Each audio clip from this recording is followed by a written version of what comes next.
வணக்கம் நண்பர்களே. நாம் அந்த பதிவில் ஒரு முக்கியமான விஷயத்தை தான் பார்க்க போகிறோம். சொந்த வீடு வாங்க வேண்டும் என்று கனவு காணும் சம்பளதாரர்களுக்கு வரவேற்கத்தக்க நடவடிக்கையாக ஊழியர் வருங்கால வைப்பு நிதி அமைப்பு இபிஎஃப்ஓ முன்கூட்டியே பணம் எடுக்கும் விதிமுறைகளை தளர்த்தியுள்ளது. ஸோ அப்படி தலைப்பை தான் நம்ம அந்த பதிவில் பார்க்க போகிறோம். நீங்கள் நம்ம சேனலுக்கு புதுசுனா நம்ம சேனலை மறக்காமல் சப்ஸ்கிரைப் பண்ணிக்கோங்க. கூடவே பெல் ஐக்கானையும் ப்ரெஸ் பண்ணுங்கள்.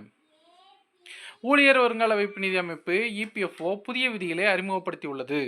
இது சம்பளம் பெறும் ஊழியர்கள் தங்கள் முதல் வீட்டை வாங்க விரும்பும் போது அதிக நெகிழ்வுத்தன்மையை வழங்குவதை நோக்கமாக கொண்டுள்ளது.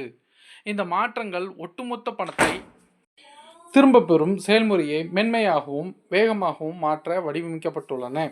குறிப்பாக அவசர காலங்களில் அறிக்கைகளின்படி இபிஎஃப் திட்டத்தின் சமீபத்திய புதுப்பிப்புகள் முக்கிய வாழ்க்கை செலவுகளுக்கு தங்கள் வருங்கால வைப்பு நிதி சேமிப்பை நம்பியுள்ள மில்லியன் கணக்கான நடுத்தர வர்க்க ஊழியர்களுக்கு பயனளிக்கும்.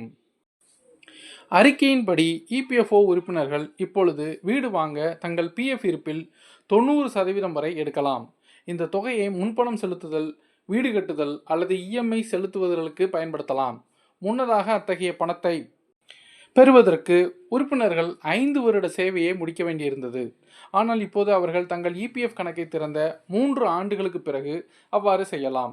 1952ஆம் ஆண்டு இபிஎஃப் திட்டத்தின் புதுப்பிக்கப்பட்ட பேரா 68BD இன் கீழ் இந்த நன்மை வாழ்நாளில் ஒரே ஒரு முறை மட்டுமே கிடைக்கும் என்று கூறப்படுகிறது. இந்த மாற்றம் அதிக நெகிழ்வுத்தன்மையையும் நிதிகளை விரைவாக அணுகுவதையும் வழங்கும். அதே வேளையில் உங்கள் ஓய்வூதிய சேமிப்பில் முதலீடு செய்வதற்கு முன் நன்மை தீமைகளை மதிப்பிடுவது முக்கியம். ஸோ எல்லாருக்கும் பயன்படக்கூடிய வகையில் இந்த ஒரு செய்தி நமக்கு கிடச்சிருக்கு. ஸோ கண்டிப்பாக உங்கள் ஃப்ரெண்ட்ஸ் அண்ட் ரிலேட்டிவ்க்கு இந்த வீடியோவை ஷேர் பண்ணுங்கள். எல்லோரும் இந்த விஷயத்தை தெரிஞ்சுக்கிட்டும் மறுபடியும் இதே மாதிரி ஒரு நல்ல வீடியோவில் நாம் சந்திப்போம். நன்றி, வணக்கம்.